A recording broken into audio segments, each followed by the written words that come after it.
What if everything you've been told about effort is missing the point? What if getting what you want isn't about pushing hard, fighting, or resisting, but about letting go, relaxing, and tuning in to a forgotten law of the universe? We live in a culture that worships effort. They say, if you don't wear yourself out, you don't deserve it. If you don't fight for it, there's no reward. But what if that's one of the biggest traps our minds have accepted as truth? What if the universe isn't moved by sweat, but by vibration? This isn't just another video about the law of attraction. You won't hear empty promises about picturing a mansion and waiting for it to appear. What you're about to learn is a deeper, more subtle, and often overlooked spiritual law that works quietly beneath the surface of reality. The law of allowing. It says everything you want is already available to you, but it can only show up when you stop forcing it. Think of the universe like a clear lake. If you plunge your hand in frantically, the water gets muddy and you can't see. But if you stay calm, breathe, and let things be, the surface settles and what was hidden comes into view. That's how your desires work. They don't show up when you chase them desperately, but when you match your inner energy with the certainty that they're already on their way. When you stop struggling, the universe starts working for you. This video is your guide to understanding this. I'll walk you through the core ideas behind this law. I'll explain why vibration beats willpower, why the void isn't emptiness, but the birthplace of everything, and how ancient wisdom already knew this secret we're just starting to rediscover. Get ready to see life differently, because once you get how this works, you stop forcing and everything starts flowing to you. Since the beginning of spiritual thought, the wise have known that reality isn't conquered. It's listened to. It's not grabbed. It's received. It's not forced. It's allowed. In ancient Egypt, priests taught that true magic wasn't controlling the elements but aligning with the cosmic order without resistance. They called it Mat, the principle of divine balance. Those who forced their destiny broke the universe's harmony, but those who became clear channels brought miracles into the world. The Taoists of ancient China talked about the way, not meaning doing nothing, but doing without effort, moving without friction. It's like water, flexible, steady without struggle, yet able to carve through rock. According to the Tao, the wise person forces nothing and can't be defeated. The Hermetic tradition said, as above, so below, as within, so without. That's not just a catchy phrase. It means everything you attract reflects your inner energy. If inside you are tension, fear, or a need to control, that's exactly what you'll draw: obstacles, delays, and exhausting effort. Even ancient Vedic texts highlighted non-attachment as key to conscious creation. Letting go of control doesn't mean losing power. It means becoming a clear channel for the divine. So, when did we lose this? As rational thinking rose, humanity started idolizing force, logic, and planning. I'll make it happen replaced I'll let it happen. And with that came the false idea that harder struggle means more worthiness. But true spiritual law isn't about deserving, it's about resonance. We need to rethink this. The popular idea of the law of attraction, visualize, believe, wait, misses the point. The universe doesn't react to your thoughts, it responds to your vibration. Your vibration depends on how open, trusting, and present you are inside. When you force something from a place of lack, you tell the universe, it's not here. But when you allow from peace, you silently say, it's already mine, it's coming, I am what I desire. True creation happens in that calm, pressure-free space. Mystery schools, Eastern philosophies, and ancient initiates all knew this. The winner isn't the one who tries hardest, but the one who aligns best. To get everything you want without struggle, you first have to undo the idea that the universe rewards the hardest workers. It doesn't. It responds to vibration. Here's the paradox. The more you force, the more you push what you want away. In the energetic world, struggle means you're out of sync. It's like saying, what I want is far away, rare, and unreachable. The universe doesn't respond to your words, but to the energy behind them. Picture your life as a river flowing with its own rhythm and intelligence. You can jump in and let it carry you, learn to swim with the current, or fight against it and wear yourself out. And what happens when you fight? You drown in your own impatience. Allowing doesn't mean giving up, it means tuning in. It means matching your energy to what you want, so you bring it in, not by force, but by being in sync. Nothing comes to you by accident. Everything in your life, people, chances, even challenges, is a perfect reflection of your main energy. When your energy shouts, I'm afraid this won't happen, you create resistance. When your energy whispers, I trust it's already coming, you open the door. This is where the law of allowing comes in, one of the most overlooked laws of the spiritual universe. It says, what you want already exists. You just have to stop standing in its way. And how do we get in the way? With anxiety, neediness, control, pressure, and obsession. All those feelings act like an invisible wall between you and what you're after. Even worse, the harder you try to force it, the more you're telling yourself you don't believe it's already yours. That's why allowing isn't about being passive. It's about owning your power. It's saying energetically, I'm ready to receive without having to chase. Let's flip it. The universe doesn't answer your demands. It responds to your energy field. And your field, the unseen vibe coming from you, is shaped by your emotions, beliefs, repeated thoughts, and most importantly, your willingness to allow. When you meditate, give thanks before receiving, or let go of control. You're telling the universe, I'm open, I'm aligned, I'm in tune. Then, without warning, what once felt out of reach shows up. That doesn't mean doing nothing. It means acting from a different place. From clarity, not emptiness, inspiration, not pressure, expansion, not fear. Action without alignment is exhausting. Action from the right frequency is magnetic. So far, we've busted the myth that effort is the only way and shown that real manifestation happens when you become what you want to attract. And that starts with allowing. There's a principle older than attraction, the principle of the void. It's a spiritual rule that's powerful but often ignored. It says, the universe fills whatever space you make.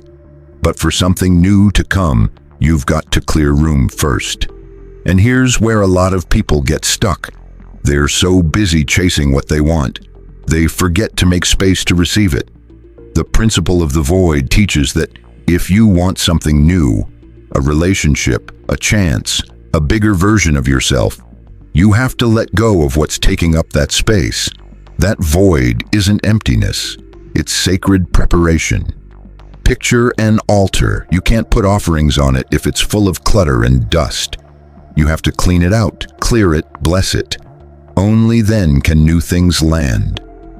Metaphysically, this is allowing, releasing attachment to the outcome to create space. That doesn't mean you stop wanting. The desire stays, but without anxiety or that inner message of lack. Here's a key point. Most people want things out of urgency, thinking, I need this now or I'm not okay. That's asking from an emotional void. And the universe, which reads vibration, doesn't respond to what you ask, it responds to how you ask. If you ask from desperation, you show scarcity. If you ask from peace, you show abundance. Inner peace comes when you let go of obsessing over how and when.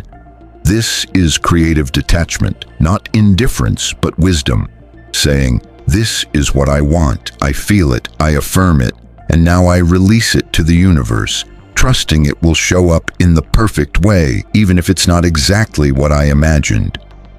When you do that, your energy field stops tightening up. It expands, and with that expansion comes natural attraction. Here's the big paradox. What you chase slips away. What you allow comes back, transformed. It's like an echo. You can't grab it, but if you speak from a clear, deep, honest place, it returns to you, multiplied. Mystics across time knew this. True magic isn't about forcing reality. It's about preparing to receive it, tuning your frequency, not your schedule. Want to attract? Then start by allowing. Let the old you fade. Let go of what no longer serves. Create silence and space, and let the universe do its work without your interference. Because the universe doesn't need your anxiety, it needs your vibrational openness. When you act from calm confidence, that sacred knowing, what once seemed impossible happens. Doors open by themselves. The right people come without you chasing. Opportunities appear without you pushing. Why? Because you're no longer an energetic beggar. You're a free channel, and abundance flows through free channels. Real spirituality isn't locked in temples or books. It's alive in everyday life, in the kitchen, the commute, sleepless nights, and quiet moments of the soul. So if you've made it this far, you need more than spiritual insights. You need practical tools you can use every day. No fluff, no fake mysticism. Here are 5 conscious steps to let the universe respond without having to chase it. 1. Create real and symbolic space in your life. If your home is cluttered with things you don't use, if your days are packed with tasks you no longer enjoy, or if your relationships feel stuck in dead-end conversations, how can anything new show up? Start with the physical. Clear out a drawer, donate clothes, organize your space, but do it mindfully. Every item you let go of silently says, I trust something better is coming. Then do the same with your schedule. Cancel commitments you only keep out of fear or guilt. Sometimes the universe doesn't send signals simply because you don't have room to receive them. Clearing out is preparing, and preparing is allowing. 2. Shift the question from how do I get it to how do I align. Whenever you catch yourself trying to control the outcome, change your focus. Don't ask what you need to do to make it happen. Ask who you need to become for it to come to you naturally. Manifestation isn't about external struggle. It's about internal tuning. When you raise your frequency, reality finds you without you having to chase it. 3. Meditate not to control your mind, but to clear the channel. Meditation isn't just silence, it's resetting your energy. It's the clearest way to say to the universe, I'm here, present, and open. Spend at least 5 minutes a day just being. No goals, no techniques, just presence. A quiet mind is the best receiver. Miracles don't show up in noisy heads. 4. Celebrate before receiving.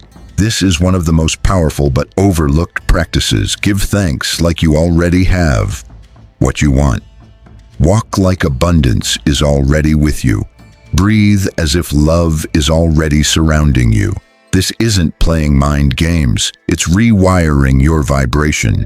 The universe doesn't distinguish between reality and symbol. When you feel worthy and vibrate the energy of it's already done, reality mirrors that. Remember, an echo only comes back if you make a sound first. 5. Don't chase signs, become one. Many look for proof the universe hears them, but true transformation happens when you become the sign. Be the energy you want to attract. Talk like someone at peace. Move like someone who trusts. Act like someone who's no longer afraid. When you embody what you desire, you stop asking and start attracting. In the end, allowing isn't passive waiting, it's active trust, creating space, being fully present and opening up completely. Do this day after day and something shifts, even if you don't notice right away. And then what once felt impossible becomes normal. In a world that worships speed, effort, and struggle as the only way forward, choosing not to force things is a radical act. But what you've learned here isn't just a technique, It's an ancient truth quietly returning to those ready to remember. The law of allowing and the principle of the void aren't formulas for getting more stuff. They're sacred keys to living differently, where reality answers not to your anxiety, but to your alignment. When you stop chasing life, life comes to you. When you clear your space, the universe fills it with the new. When you let go of control, you find direction. When you stop forcing, everything flows. Here's the mystical paradox. What you chase slips away. What you allow finds you. Along this journey, you've seen effort doesn't equal worthiness. The universe doesn't respond to words, but to vibration. The vibration of lack blocks what you want most. The void isn't emptiness, it's a doorway. And allowing isn't giving up, it's refined power. So what will you do with this? You can go back to your routine and keep struggling like everyone else, carrying tension. Or you can choose to make space, trust, act from calm, and let what's yours come find you. Because remember, things don't always arrive when you want them. They arrive when you're ready to receive them without fear. So today, look at your life like an altar. What clutter is taking up space? What can you clear out to make room for miracles? What are you ready to allow without rushing, pressuring, or forcing? Do it, even if only quietly, because the universe hears small gestures louder than desperate screams. If this message speaks to you, subscribe, hit the bell, and like the video so more people can remember this forgotten truth. Share it with those still struggling, not knowing they can simply align and allow. And drop a comment. I no longer force, I choose to allow. Because the game doesn't change when you do more. It changes when you vibrate differently. And at that frequency, everything meant for you starts seeking you out.